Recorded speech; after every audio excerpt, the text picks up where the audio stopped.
Welcome back, everybody, to another episode of Unravelling Complex Stories here at Fort Calgary. My name is Troy Patenaude, and I'm the Director of Cultural Development at Fort Calgary. We have a special episode here planned for today. This is a video podcast, and we are delving a little bit deeper into the artwork that's currently on display here at Fort Calgary in the art exhibition called otipemisiwak by the artist and visual scientist Daphne Boyer.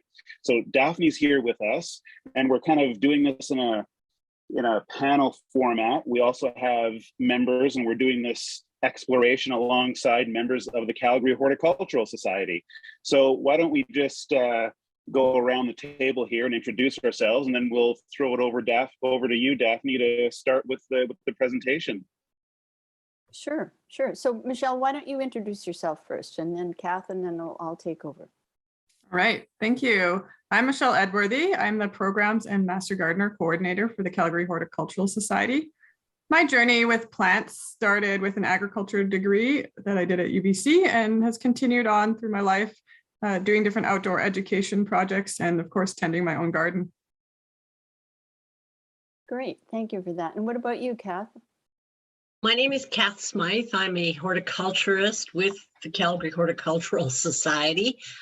I probably have been in the plant business and world for, 50 years, maybe a little longer. I'm an avid gardener, and I guess it all started with my grandpa. And my grandpa made me walk on his garden in my bare feet to see if the soil was warm enough to plant. And then I went on and did a degree in botany. So I'm a plant lover.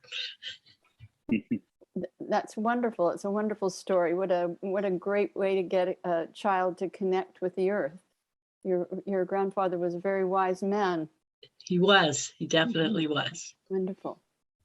So my name is Daphne Boyer, and I'm a visual artist, and as Troy said, I'm a plant scientist. I graduated from Macdonald College at McGill.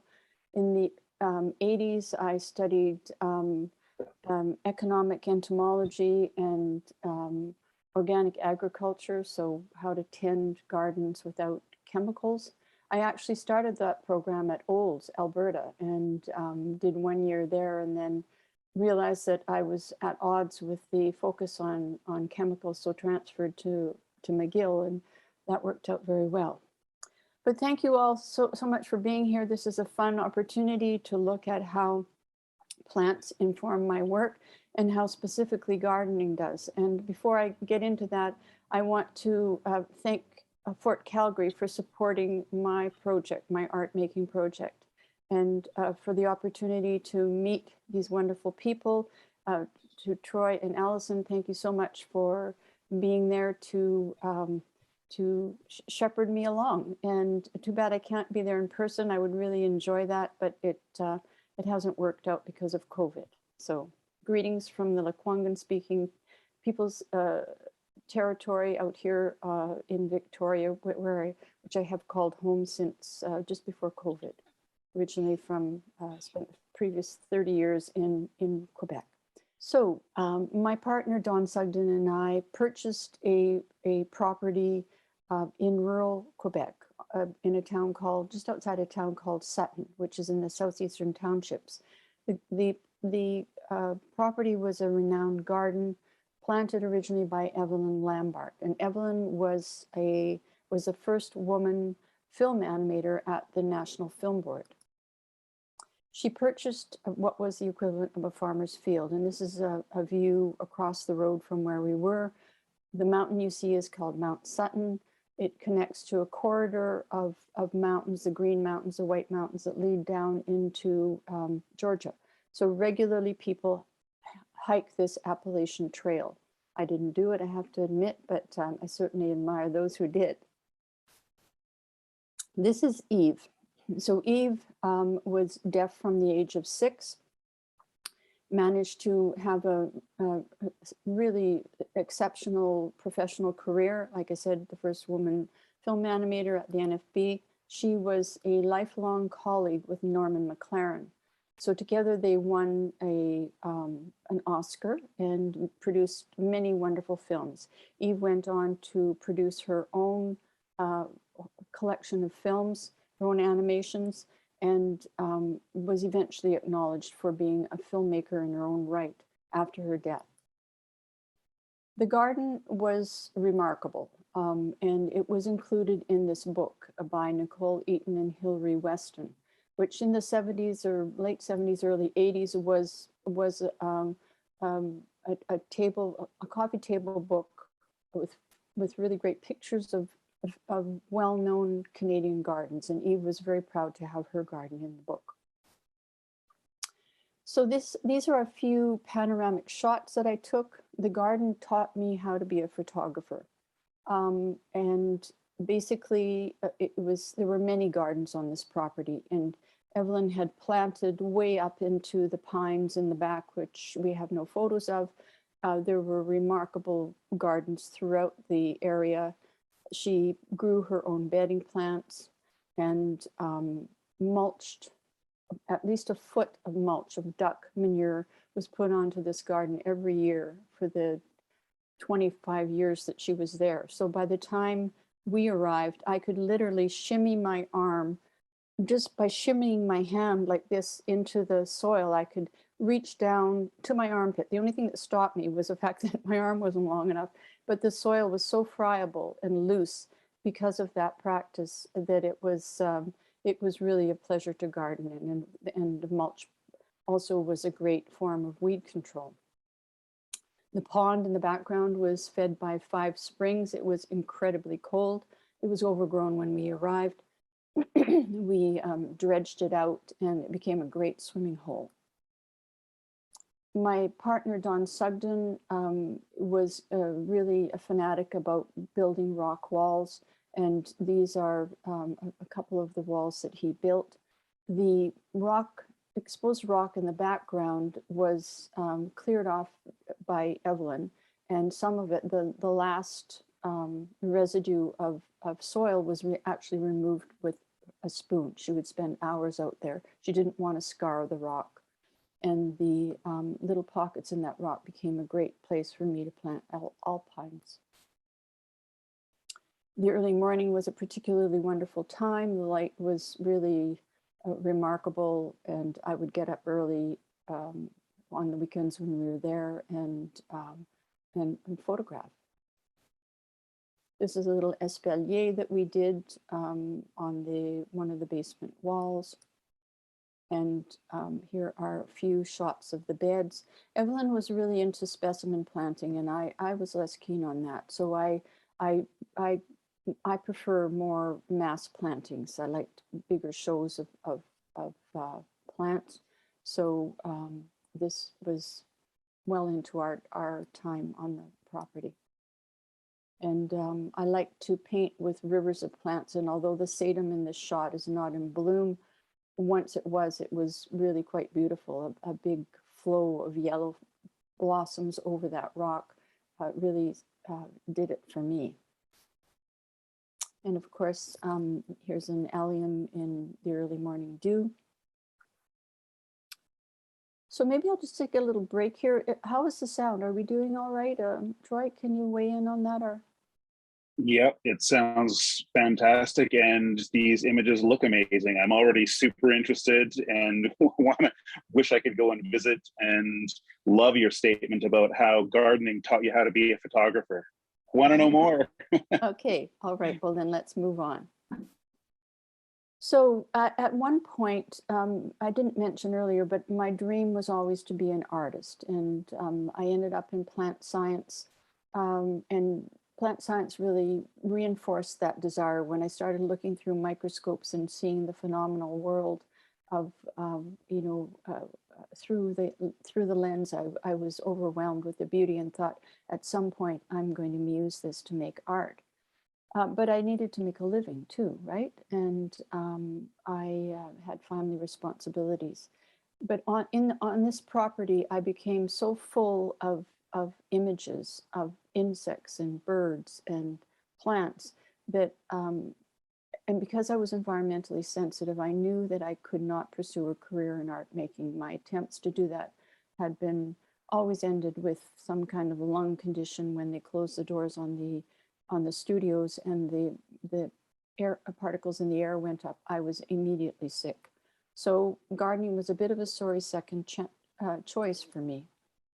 But in the process, at one point, my dear partner, knowing that I was very frustrated and creatively, set up a studio in the basement where I would work in the winter with the windows and doors wide open, dressed in a skidoo suit and skidoo boots. And I figured out a way to make art that didn't make me sick. It involved working with inert material and using a camera.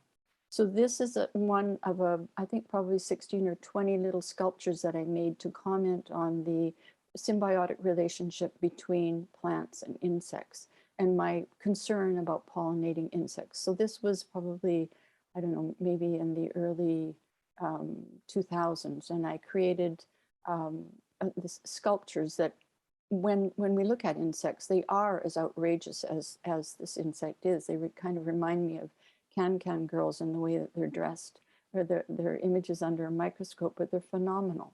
And so I created this mobile of pollinating insects made from photographs of plants in the garden.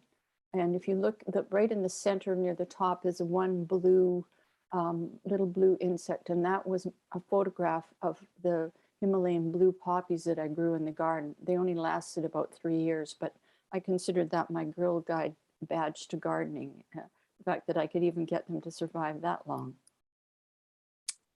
And throughout my work, the indigeneity came through, and it wasn't something that I did consciously. My first work on that property was actually a teepee that I floated on a platform on the pond, and it had a light inside it, and it was printed with plant images. And the frogs were so big, they were dinner plate size. They would come and stick to the teepee, and so I thought, well, I can't leave that out there. But I also didn't understand what I was trying to express. And what it was this incredible longing for home, this feeling of being displaced. What teepee do you know wants to be floating around on a pond? So that, and through my work, this indigenous piece was emerging more and more. This is a totem that I made from photographs of the little insects.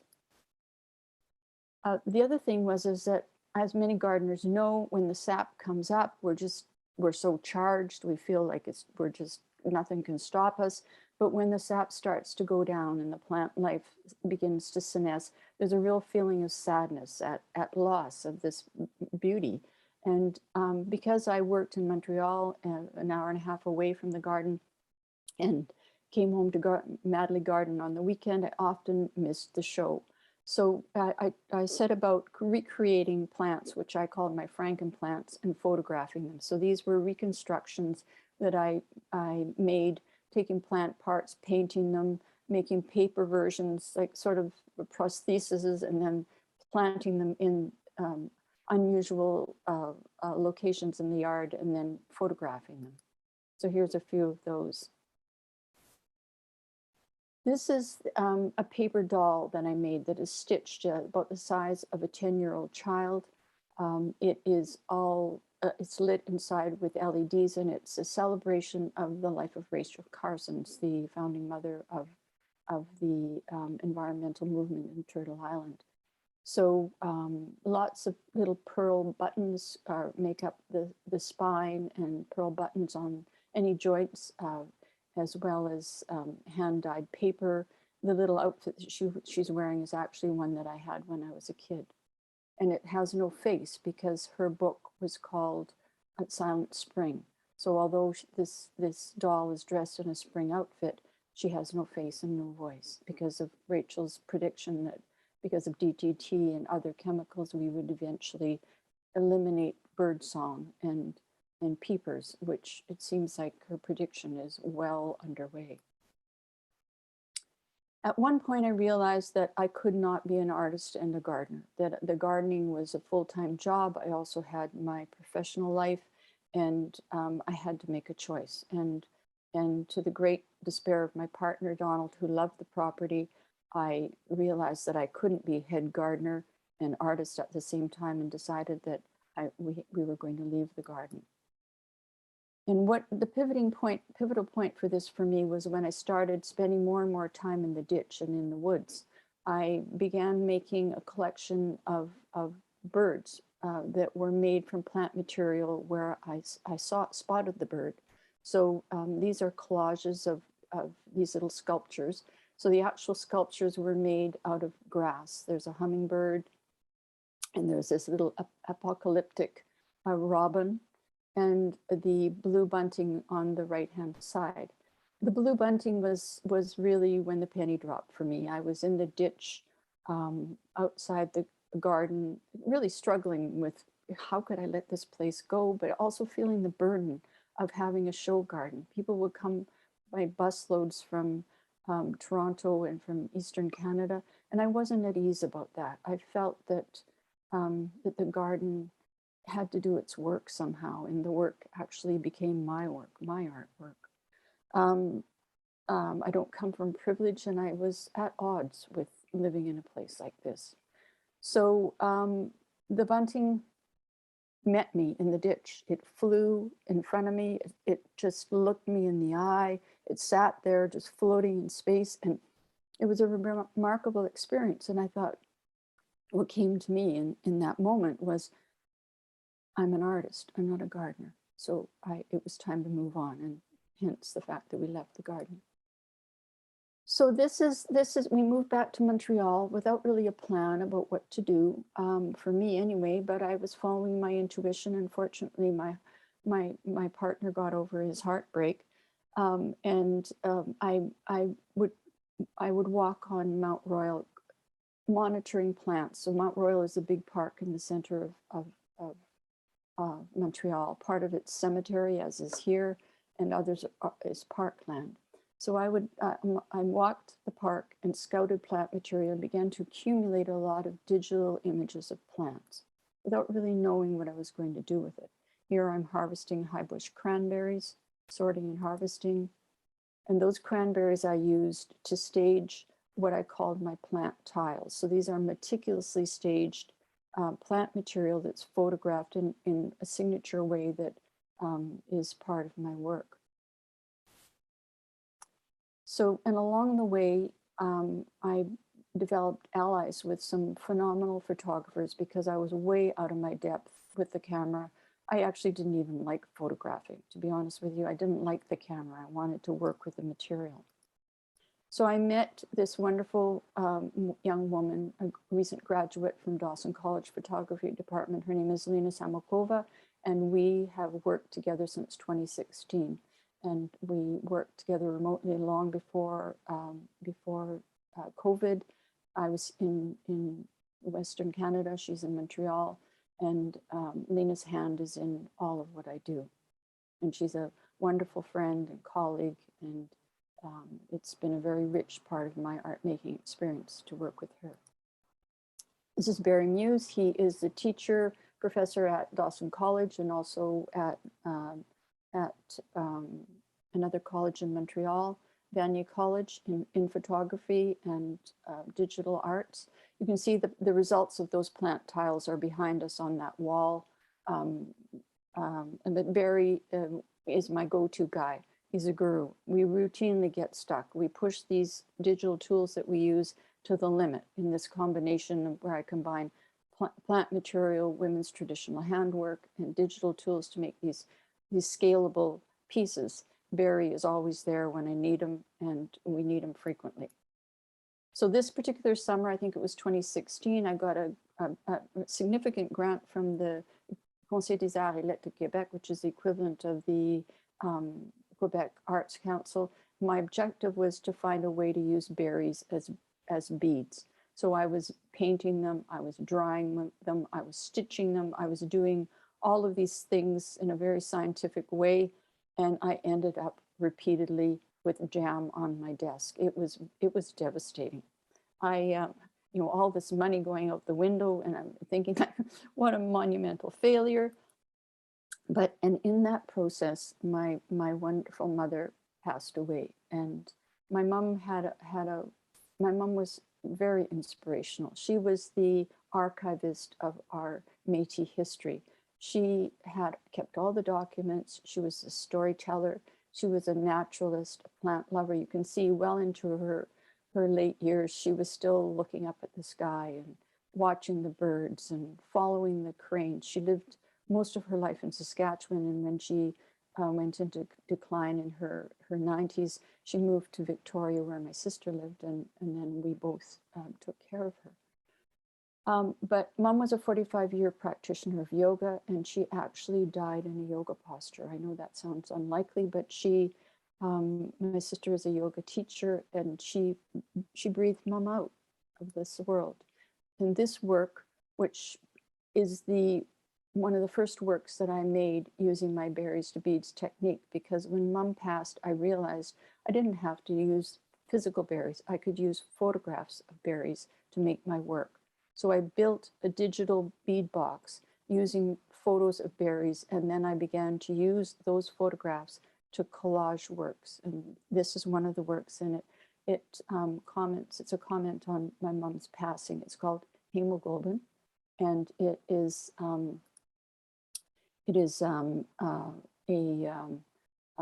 paper weaving of photographs of cranberries. This is another work that I made using the berries to beads technique. It is Barn Owl and Moon. Mom lived her last days in Victoria, and in that area there's a small habitat where barn owls live, and Mom loved owls. Unlike many Métis people, she didn't see them as a harbinger of death. She saw them as a harbinger of a guest. And so this was my version for her, my digital beaded version of a barn owl and moon, and laser cut. It's printed on paper and laser cut. And this final work, the final one I made for Mom, was it embedded in here are all stories of our experience in our family. My mother was a single mom raising 2 daughters. She worked very, very hard. She was highly spirited, fun-loving, and found beauty in everything. So just to give you an example, there are the bluebirds up at the top of this. This is a 6-foot panel of icons that I cut from my previous finished plant-based works. Those bluebirds were mark and experience Mom and I had at Batoche when we were standing in the middle of a teepee ring and we're suddenly surrounded by a flock of bluebirds everywhere.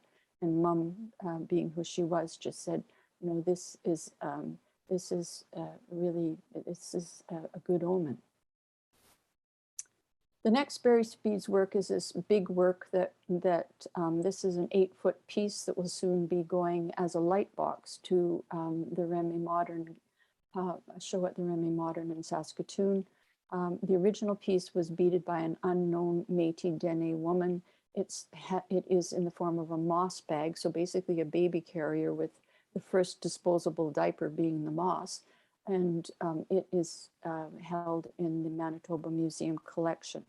I wanted to make the works big. I wanted to uplift this person, this woman, as an artist. And there's a video that accompanies this piece that talks about my attachment to her work and my admiration for what she's done and the legacy she's left in her artistry.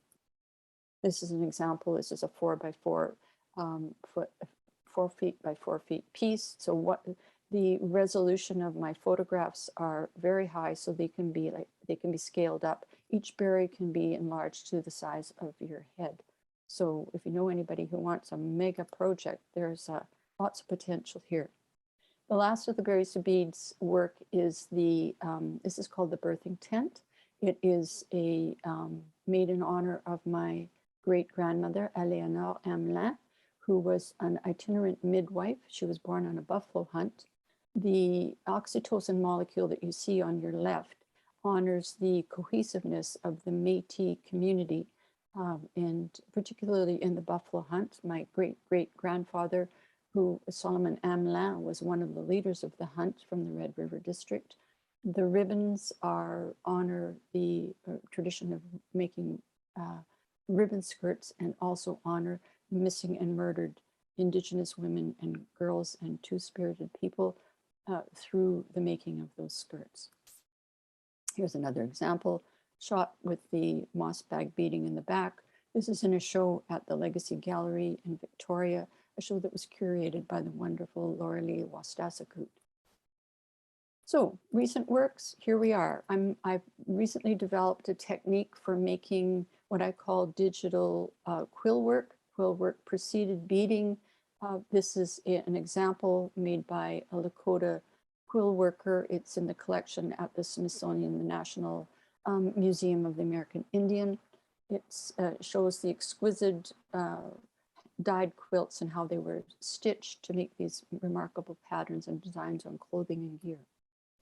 This is my version of a quill work design. It's called Fort Calgary. It honors my grandmother who denied her Métis history despite the fact that she carried sweetgrass and spoke English with a very strong French Métis accent. She embodied many of the Indigenous life ways. And when I was a child growing up, she was married to her second husband by that point. My only grandfather who I knew was also Métis. So this is a comment on the teepees that I witnessed as a child in her area in Meadow Lake, where the Indigenous people would have their summer camps. And I imagine this as a smoke hole in a teepee, and think that my grandma gave up a lot to prevent her children, the children she was left with, 8 or 10 of them, when her first husband died. She denied her ancestry in an effort to protect those kids and keep them out of the La Brette, a residential school. My current work is of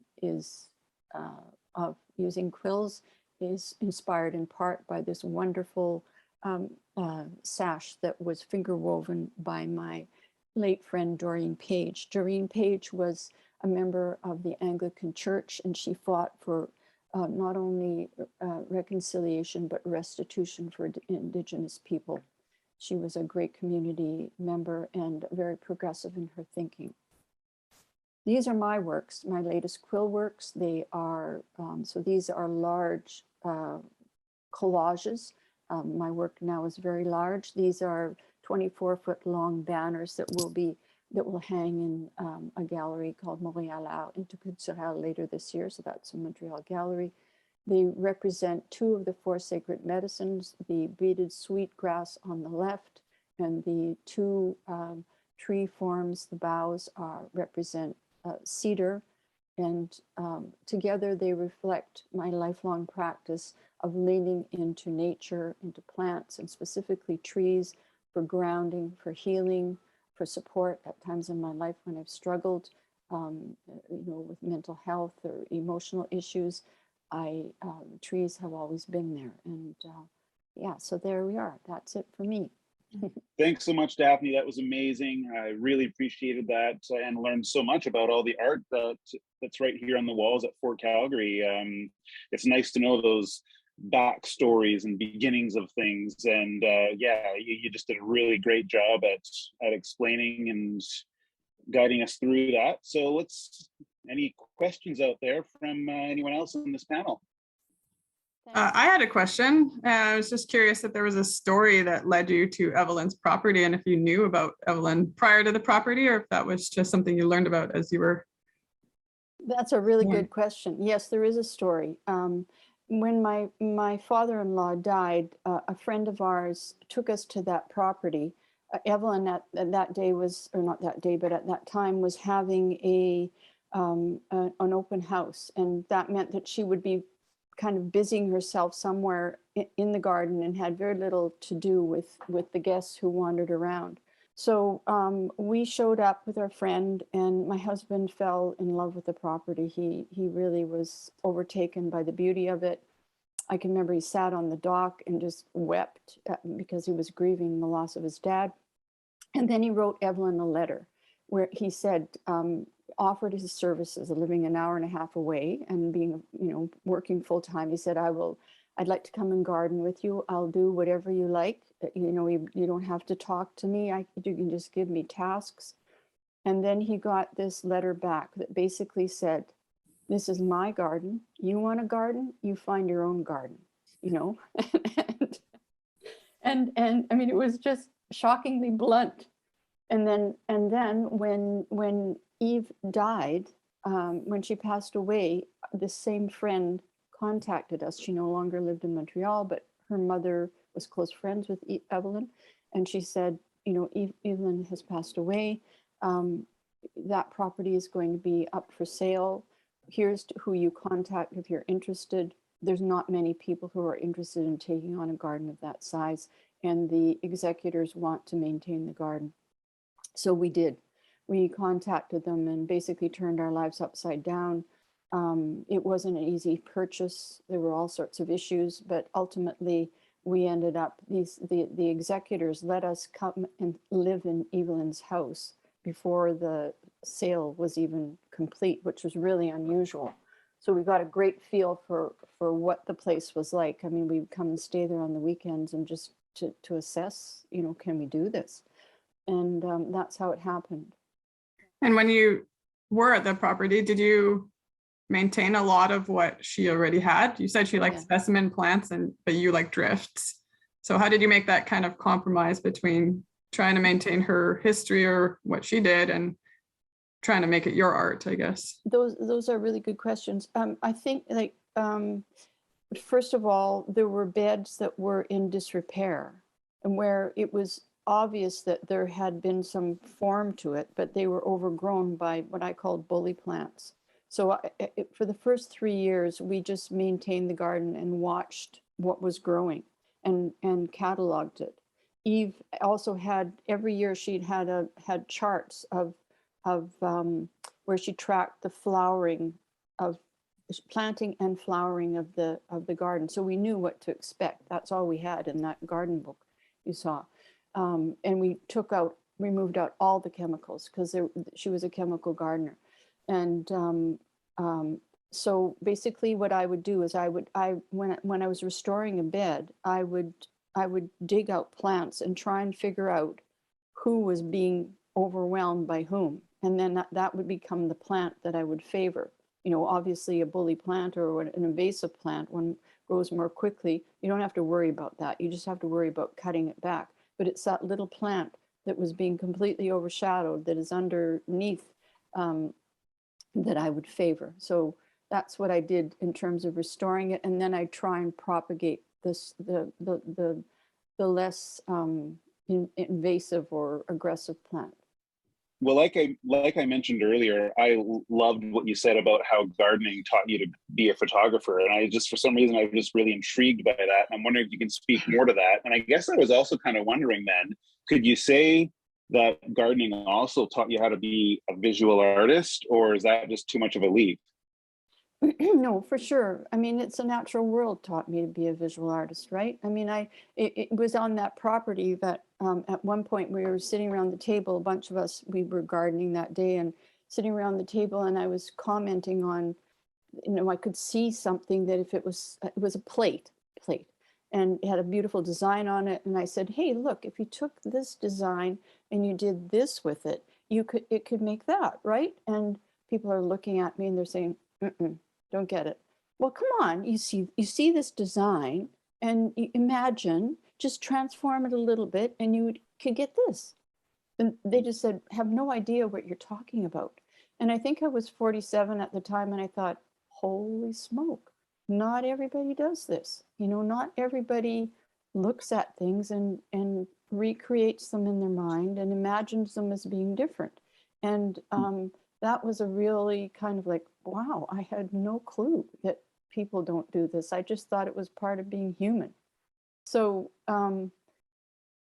and I also had attempted to be an artist before. You know, I studied textile design. I got seriously sick. Sculpture, I could do it. I was good at it, got seriously sick. So, you know, it was, I'd kind of given up on the art. And it wasn't a happy making thing either. It was like, I really grieved it. But all of a sudden the stuff started moving through me. And It's a very tactile thing for you, isn't it? You must go out and touch the garden before you create these art pieces, because they seem almost three-dimensional to me. And I've always felt that gardens are meant to be touched.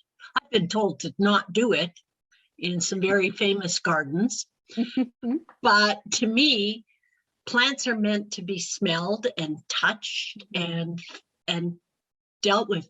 And I particularly am enthralled by your using of the berries to create this art. I can't tell you what that means to me, but are you using natural colors of the berries, or are you actually toning them and tinting them? well, actually, those are really good questions. So the question about tactile, I walk every day for probably an hour and a half, and I'm in the city. I would prefer to walk in a forest, but heck, I'm in a city with lots of trees and plants, and I love it. So I walk, and I have plants. Like, if you're a plant lover, you know that you have an affinity for certain plants. They just talk to you. You visit them. You visit a tree. There's an arbutus that I routinely hug and greet. There's an eagle's nest in a big conifer that I stop and look at. There's a 400-year-old conifer in Vancouver that I'm dying to get back to see. And it just, plant people, we have this affinity. It's in us. And so, I'm fortunate I don't have hay fever. I've always got my nose in a blossom. People with hay fever can't do that. But I love to touch the leaves. Yeah, they're just remarkable beings, these plants. They are. They talk. They do they talk. They talk. You Yes. ask them a question, they answer you. You say, "What's your name again?" And they say, "Portulaca." Yes. And yes, we do use. I do use Photoshop techniques to change the color of the berries, but the finish, the form, whether it's a matte or a shiny finish on the berry, those things that integrity is kept, and whether the berries are small or scaled up. Yeah, I have another question. Yeah, just on the note of the bugs, because sometimes as gardeners, we only think of the bad things that bugs do. We don't really think about the good guys. So I was wondering kind of what made you fall in love with them? What made you think about, how do we take care of them? How do we honor them and, even include them in your art? Well, they're so important. The pollinators, I kept bees at one point, and we all know how important bees are, but there's many insects, moths and flies that are pollinators, and they're all under attack. I mean, there's a crisis of pollinating insects, a crisis in the insect population because of chemicals, agricultural chemicals, and they're being devastated. You're probably too young, Michelle, but when I was growing up, and you'd remember this, Kath, the grill of the car when you drove 100 Ks would be covered in bugs. Now you can drive hundreds of Ks and maybe have 2 or 3 bugs, insects on it. So that insect population, just like the bird population, has been decimated and is ongoingly being decimated. I love insects. They're so beautiful. All you need to do is look at them under a microscope, and they're astounding. The color and the shape, and the possibilities are endless. And there's so many wonderful Yes. land-based artists out there working with plants. I guess one of the things that I think about when I make art and is the desire to create a sense of awe and to have people connect themselves to their own environment, because you don't need to be in a forest to see plant life or insect life. You can find it out your door, and that's what I'm hoping to do. I'm creating a series of hands-on workshops where I give people access to my material, and together we create art using it. So I'm hoping that plant walks, or one thing that I'm looking at is I'm working with a woman named Elaine Humphrey up at UVic, and she runs a scanning electron microscope. So she and I hope that this will work, along with a forester, an Indigenous forester who specializes in the bridge. He bridges Indigenous knowledge in Western science.